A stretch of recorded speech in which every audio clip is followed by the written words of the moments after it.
Quand je regarde cette image, je prends conscience de la réalité du terrain dans lequel on travaille. C'est-à-dire qu'on peut être amené à être en situation finalement très impressionnante, alors que pour nous, c'est quelque chose qu'on voit tous les jours, on ne fait plus attention. Mais si quelqu'un regarde cette image sans être au courant exactement de ce qui se passe, c'est très impressionnant de voir ce cheval qui est suspendu à un treuil avec la personne qui est si petite ou qui semble si petite à côté.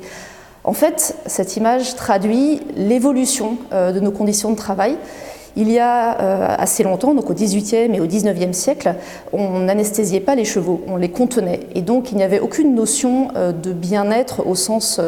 confort de l'animal et absence de souffrance telle qu'on l'entend actuellement. Maintenant, on est capable d'anesthésier les chevaux avec une très grande technicité. On arrive à obtenir un confort et une absence de douleur, ce qu'on appelle l'analgésie, qui est très importante, tout en réalisant des performances techniques extrêmement évoluées et qui ont encore évolué dans ces dernières années. Ceci étant dit, quand on observe l'image, on se rend également compte de la dimension de l'animal qui est présenté et cet animal peut se révéler dangereux et c'est un petit peu l'ambivalence de notre travail de tous les jours en chirurgie et en anesthésie. On arrive à faire des très bonnes performances techniques, il n'en reste pas moins que le cheval qu'on voit suspendu sur ce palan va devoir à un moment se réveiller et là il va révéler toute sa puissance. Et certes, on peut faire de la contention chimique, on peut l'aider à se réveiller dans les meilleures conditions possibles, mais cela reste un animal qui est peureux. Le cheval, par instinct, est grégaire, il a tendance à la fuite, et quand il se retrouve dans une situation qu'il ne connaît pas,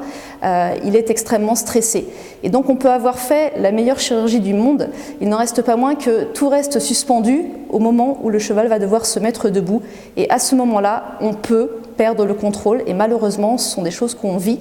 ce sont des choses que par exemple au sein de notre équipe nous avons vécu récemment et malgré tout ce qu'on avait pu mettre dans la chirurgie, ça a été une très grande déception et ça nous fait prendre conscience finalement que on ne peut pas tout contrôler, en tout cas à l'échelle du cheval, peut-être que dans d'autres espèces ce n'est pas le cas, mais à l'échelle du cheval on ne peut pas tout contrôler et donc j'espère que dans le futur on arrivera encore à améliorer cette partie-là du travail qui parfois